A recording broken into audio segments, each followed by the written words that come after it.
누가복음 22장 42절부터 43절까지의 말씀을 다 같이 한번 합독하겠습니다. 이르시되 아버지여, 만일 아버지의 뜻이거든 이 잔을 내게서 옮기시옵소서. 그러나 내 원대로 마시옵고 아버지의 원대로 되기를 원하나이다 하시니, 천사가 하늘로부터 예수께 나타나 힘을 더하더라. 아멘.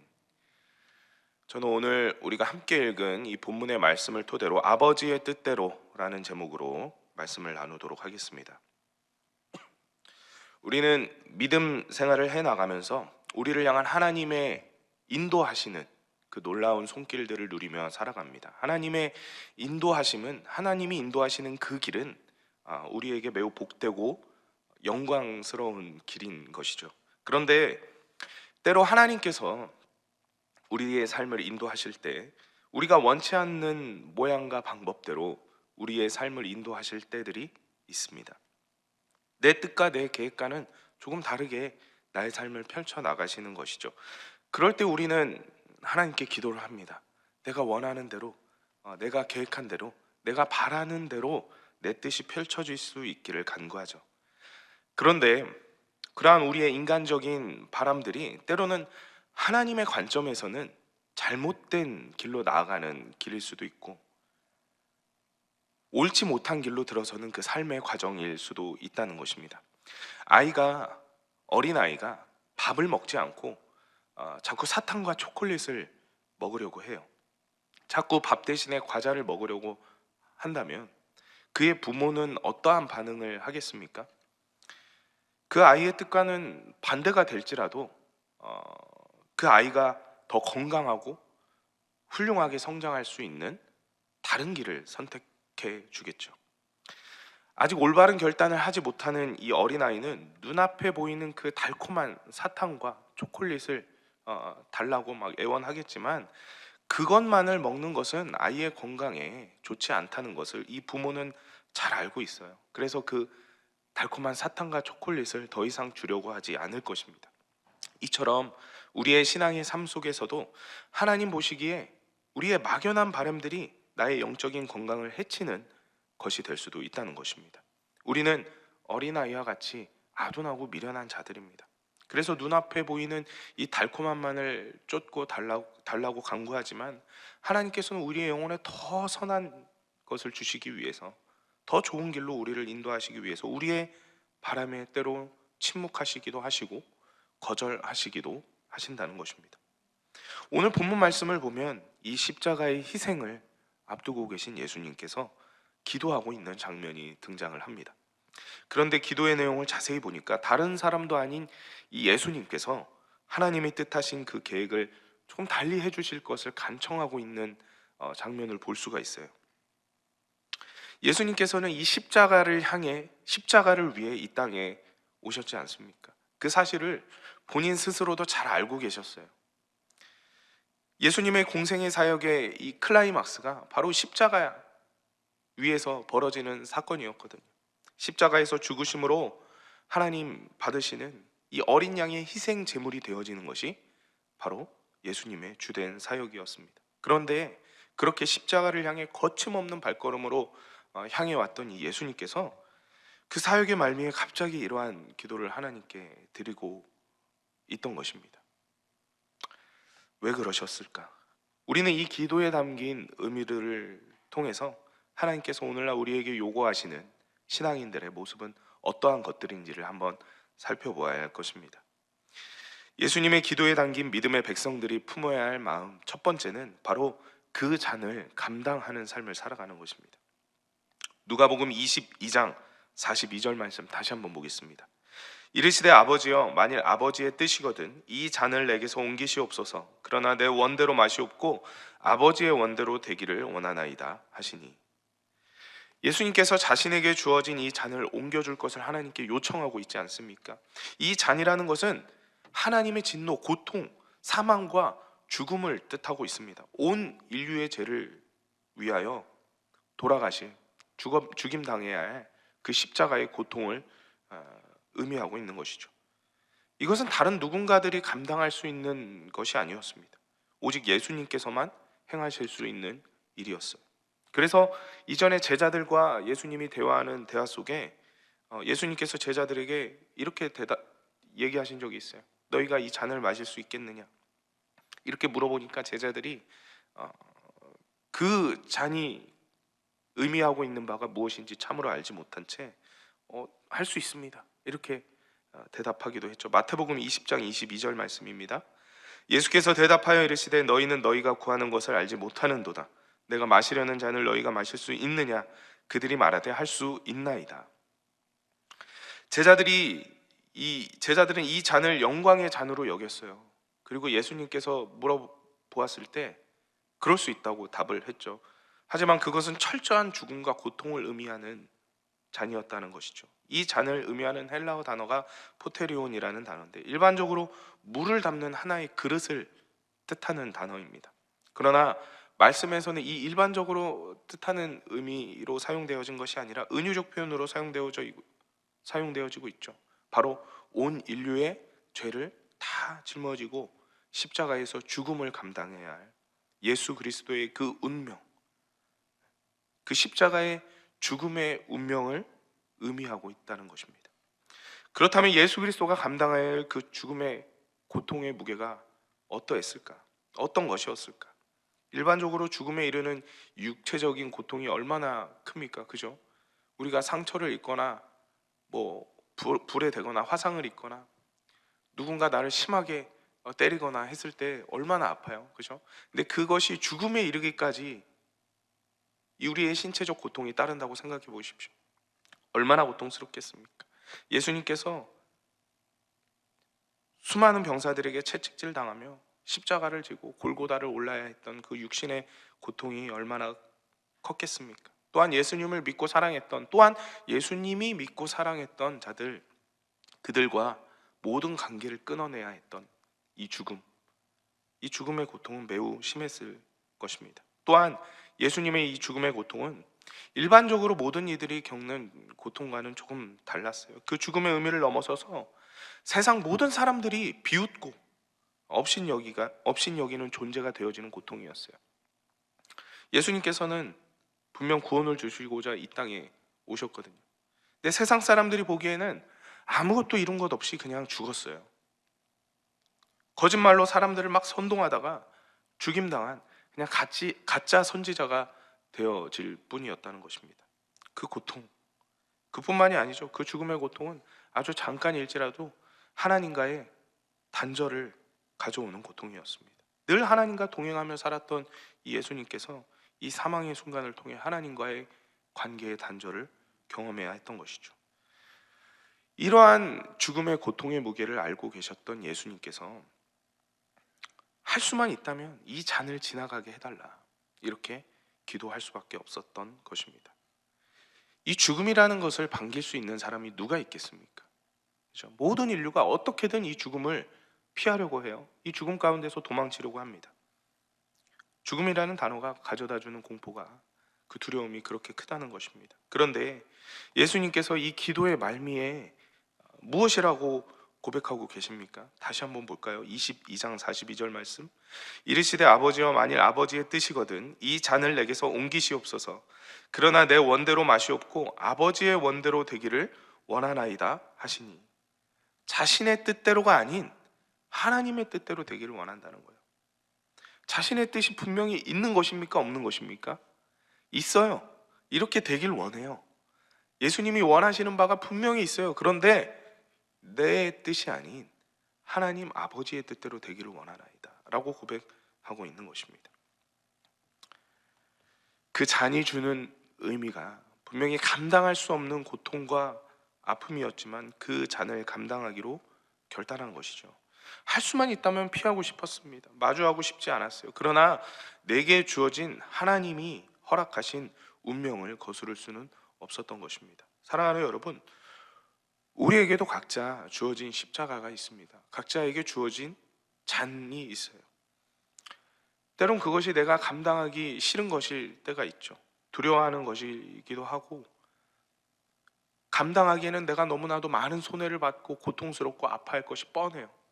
그래서 그 잔을 피하고자 아둥바둥 할 때들이 있습니다. 그러나 그 잔은 비록 이 땅에서는 죽음과 사망, 고통과 아픔을 의미하는 것이지만 하나님 나라의 온전한 뜻이 이루어지는 그 순간에는 영광의 잔으로 변한다는 사실을 우리가 기억해야 합니다. 나의 가정과 나의 직장과 내가 속한 나의 헌신의 그 자리에서 내게 주어진 그 잔을 감당해내는 자들이 되시기를 간절히 축원드립니다. 예수님이 우리에게 주신 사명 또한 우리에게 주어진 잔이라고 할 수 있어요. 복음 증거자의 삶을 살아가는 것이 뭐 죽음의 고통에 비할 바는 아니지만 고통스럽다 말할 수 있습니다. 귀찮고 힘들죠. 사람들 앞에서 내 체면과 나의 위신이 깎일 수 있는 일이기도 합니다. 나의 안위만을 위해서라면 도저히 그러한 일에 나의 에너지를 쏟고 싶지 않을 수도 있어요. 그러나 그 고통의 잔을 감당해내는 것이 예수 그리스도를 닮아가는 자의 삶이 되는 것을 기억하시기 바랍니다. 그 영광스러운 잔을 감당해내시어 하나님이 잘했다 칭찬받는 그런 하나님의 복된 자녀들 다 되시기를 간절히 축원드립니다. 예수님의 기도에 담긴 믿음의 백성들이 품어야 할 두 번째입니다. 바로 기도라는 것이 내 뜻을 관철시키는 것이 아니라 하나님의 마음을 품어가는 것입니다. 예수님께서 육신의 뜻대로 하나님께 간구하였지만 결국에는 하나님 말씀에 순종하는 것을 우선순위에 담고 있는 고백을 합니다. 내가 나의 구할 것을 간구하는 것은 너무나도 당연한 것입니다. 간구하고 하나님이 들으셔야 나의 기도에 응답하시지 않겠습니까? 그러나 어디까지나 우리의 간구의 결과는 그 기도에 응답하실 주권자에게 맡겨야 하는 일입니다. 내가 아뢰는 모든 것이 반드시 내가 원하는, 내가 뜻하는 그대로 이루어져야만 한다고 생각한다면 이 얼마나 기도의 대상을 무시하는 교만한 태도이겠습니까? 기도의 응답은 그 주권자가 행하는 것입니다. 중요한 것은 이 기도자의 바람보다 기도를 듣는 그 주권자의 뜻이 더욱 중요하다는 사실입니다. 우리는 기도를 통해 우리의 삶의 주권자가 어떠한 뜻을 가지고 있는지를 알아가는 자들이 되어야 됩니다. 나를 통해, 나의 환경과 나의 이 현실의 삶을 통해 하나님께서 과연 어떠한 일들을 이루어 가시고자 하시는지를 내 마음에 품을 수 있어야 한다는 것입니다. 하나님께 순종하는 것이, 순종하는 자가 되어지는 것이 바로 기도의 궁극적인 목적인 것을 우리가 알아야 하는 것입니다. 이러한 기도가 드려지기 위해서는 한 가지 전제되어져야 할 것이 있죠. 바로 하나님께 순종하는 삶이 내 유익을 구하며 내 뜻을 이루는 것보다 더 좋은 삶인 것을, 더 복된 삶인 것을 깨닫는 것입니다. 서두에 말씀드렸듯이 어린아이가 사탕을 먹고 싶어하는 자기만의 분명한 뜻이 있습니다. 부모는 그렇지만 그 아이의 뜻과는 달리 더 이상 그 아이의 바람을 이뤄줄 마음이 없어요. 아이가 아직 어렸을 때 부모의 마음을 헤아리지 못하고 무엇이 나에게 좋은지 나쁜지를 구분하지 못하고 그 사탕 얻을 것을 마구마구 졸랐지만 점차 성인이 되어질수록 어떻습니까? 세상의 이치를 깨닫고 왜 그때 부모가 자신에게 사탕을 주지 않았는지를 이해하게 되죠. 그 당시 그 순간 이해할 수 없지만 하나님께 순종하는 것이 우리가 성장해 나가고 있다는 것을 증명하고 있는 것입니다. 사랑하는 여러분, 기도할 때 내게 있는 문제와 바람들을 간절히 간구하며 기도하십시오. 주님께 달라고 애쓰며 간구하십시오. 그러나 거기에 그쳐서는 안 됩니다. 그 너머에 그 문제들을 통해서, 그 바람들을 통해서, 그 상황들을 통해서 하나님께서 원하시는 뜻이 무엇인지를 우리가 살펴보아야 한다는 것입니다. 그 하나님의 마음들을 알아나가야 한다는 것이죠. 그렇게 어린아이와 같지 않고 하나님께로 더욱더 성장해 나가는 자녀들이 되어야 할 것입니다. 마지막입니다. 예수님의 기도에 담긴 우리들이 품어야 할 마음, 세 번째, 순종하는 자들에게 반드시 하나님께서 함께 하신다는 것을 믿는 것입니다. 오늘 본문의 말씀이었죠. 누가복음 22장 43절 말씀 다시 한번 보겠습니다. 천사가 하늘로부터 예수께 나타나 힘을 더하더라. 예수께서 그 십자가의 죽음의 고통 속에서도 주님 뜻대로 순종할 것을 결단하실 그때에 하나님께서 응답하십니다. 그리고 천사를 보내시죠. 그리고 그 기도에 힘을 더해 주셨다라고 기록하고 있습니다. 이 사건을 히브리서 저자는 어떻게 고백하고 있는지 살펴보도록 할게요. 히브리서 5장 7절 말씀입니다. 그는 육체에 계실 때에 자기를 죽음에서 능히 구원하실 이에게 심한 통곡과 눈물로 간구와 소원을 올렸고 그의 경건하심으로 말미암아 들으심을 얻었느니라. 히브리서의 저자가 무엇이라고 말하고 있습니까? 예수께서 그 죽음의 고통 속에 간구하며 기도했을 그때에 하나님께서 경건하심으로 말미암아 응답하셨다라고 기록하고 있습니다. 하나님의 뜻대로 살아가겠노라, 순종하겠노라 그 선포하는 그 마음을 이 히브리서의 저자는 경건한 것이라고 얘기하고 있어요. 거룩한 것이라고 말하고 있습니다. 성경에서 이 경건하다는 것, 거룩하다는 것은 곧 죄 없는 것을 의미하며 의로운 것을 의미하잖아요. 즉 하나님의 뜻대로 순종한다는 것은 하나님의 응답을 듣는 경건하고 의로운 자들이 된다는 것을 의미하는 거예요. 하나님의 응답은 이렇게 이루어지는 것입니다. 나의 모든 힘을 빼고 하나님께 모두 맡겨드리며 하나님의 행하심을 100% 믿고 그분의 행하심이 나에게 있어 가장 선한 결과를 가져다 줄 것을 믿고 기도하는 것. 그렇게 순종하며 하나님께 나아가는 기도자들에게 하나님께서 응답하시고 천사를 보내주신다라는 사실입니다. 사무엘상 15장 22절 말씀입니다. 사무엘이 이르되 야훼께서 번제와 다른 제사를 그의 목소리를 청종하는 것을 좋아하심 같이 좋아하시겠나이까. 순종이 제사보다 낫고 듣는 것이 수량의 기름보다 나으니. 자, 제사보다 순종하는 것을 더 낫다라고 기록하고 있습니다. 하나님께서는 이토록 하나님의 마음을 이해하는 것, 하나님의 뜻대로 순종하여 행하는 삶을 더 원하신다라는 사실입니다. 오늘 감사 365 책자의 간증의 말씀을 보면 도무지 행할 수 없는 이 기적과 같은 용서를 행한 한 여인이 등장하고 있는 것을 볼 수 있습니다. 바로 코리 텐 붐이라는 여인인데, 이 여인은 제2차 세계대전 당시 때에 이 강제 수용소에 갇혀서 수많은 고문을 당했던 여인이었어요. 그런데 이제 전쟁이 끝나고 나서 전 세계를 돌아다니면서 용서에 대한 메시지를 선포하며 살고 있었습니다. 그러한 그녀에게 하루는 어떤 한 노신사가 다가와서 용서를 구하며 말을 건넨다라는 거예요. 그런데 그 노신사의 얼굴을 보자 도저히 그를 용서할 수 없었다라고 말합니다. 그가 바로 자신의 언니를 죽이고 자신을 수차례 계속 고문했던 바로 그 독일인 병사였던 것입니다. 저 사람만큼은 저는 용서할 수 없습니다. 도저히 아무리 용서를 하려고 내 마음으로는 저 사람을 받아들이고 용서할 수 없습니다. 이렇게 고백하고 괴로워하고 있는 그때 다시 하나님의 음성이 들렸다고요. 나는 네가 저 사람을 용서할 수 있는가를 묻고 있는 것이 아니라 용서하라는 나의 명령에 네가 순종할 수 있는가를 묻고 있는 것이다. 무엇을 말합니까? 저 사람과의 관계를 재정립하는 것을 할 수 있는지 없는지를 묻고 있는 것이 아니라 저 사람을 용서하라는 하나님의 그 말씀에 순종할지 안 할지를 묻고 있었다는 것이죠. 그를 용서할 수 있을지 없을지를 고민했을 때 그녀는 그 사람을 용서할 수 없었어요. 그런데 하나님의 말씀에 순종할지 안 할지를 고민하던 그때는 하나님 말씀에 순종하기를 결단할 수 있었다는 것입니다.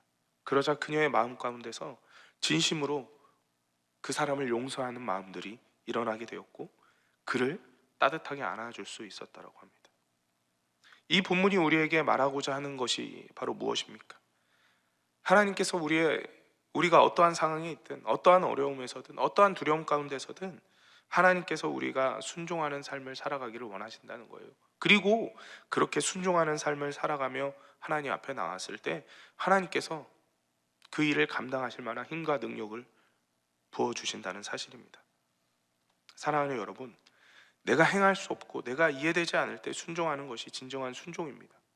내가 계산을 1에서부터 100까지 다 하고 그 모든 경우의 수를 계산해보고 답을 구하여서 움직이고 행동하는 것은 진정한 순종이라고 말할 수 없어요. 왜 어미 독수리가 새끼 독수리에게 나는 법을 가르칠 때 높은 곳에서 떨어뜨린다고 하지 않습니까? 이미 등 뒤에 날개에 힘이 잔뜩 붙어 있는데 이 새끼 독수리가 둥지 밖을 벗어나 본 적이 없었기 때문에 날아가기를 망설입니다.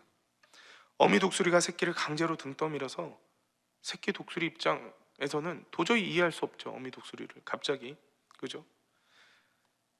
낭떠러지로 내미는 그 어미 독수리의 마음을 도저히 이해할 수 없지만 나중에서야 깨닫게 됩니다. 그 떨어지면서 자신의 날개에 힘이 있다는 사실을 깨닫게 되고, 그렇게 자신을 내몰았던 것이 나를 가장 선한 길로 인도한 어미 독수리의 마음이었다라는 것을 깨닫게 되죠. 바로 앞에 보이는 이 낭떠러지로 떨어뜨리시는 하나님 말씀에 이해가 되지 않을 때들이 있어요. 오히려 원망하고 불평의 마음들을 갖게 될 때들이 있죠. 두려움이 가득하여서 순종하지 못할 때들이 있습니다. 하나님께서 떨어지는 나를 건지시고 나를 세우시는 가장 선하고 좋은 길임을 우리가 깨닫지 못할 때들이 있다라는 것입니다. 기도로 더욱 순종하는 자녀들이 되어 나가시기 바랍니다. 하나님께서 드리는 이 간절한 기도로 말미암아 우리가 둥지 안에 언제나 어린 새끼처럼 살아가야 할 존재들이 아닌 저 강렬한 하늘 위로 날아갈 수 있는 위대한 존재들이 될 수 있다는 것, 하나님께서 그 선한 길로 우리를 인도하고 계신다라는 것을 믿고 의지하며 나아가는 하나님의 복된 자녀들 되시기를 간절히 축원드립니다. 기도하겠습니다. 살아계시고 역사하시는 하나님 아버지, 매일과 같이 우리의 삶을 아버지의 뜻대로 인도하여 주심을 감사드립니다. 때론 내 뜻을 앞세우는 무지한 삶을 살아가는 우리들이지만 우리의 연약함을 잘 아시는 주님께서 우리가 주님의 마음을 더 헤아리는 자녀들로 성숙할 수 있도록 인도하여 주시고, 주님 뜻대로 두려움 앞에 담대히 믿음으로 순종하며 살아가는 자녀들 되어질 수 있도록 인도하여 주시옵소서. 십자가의 죽음까지도 받아들여 주님 뜻대로 살아가셨던 예수님을 기억하며 우리의 삶에서도 그 고통과 고난을 동반한 십자가의 삶을, 그 고난의 잔을 감당해 나가는 믿음의 백성들 다 되어질 수 있도록 인도하여 주시옵소서. 이른 아침부터 주께 나와 예배하는 주의 자녀들의 발걸음을 주님 기억하여 주시고 기쁨으로 예물 준비하여 드리는 손길 주님 축복하여 주시옵소서. 세상에서 더 많은 것을 나누고 베품에 부족함 없도록 채워주시고 하나님의 영광의 일을 더욱더 크게 감당하는 자들 되게 하여 주시옵소서.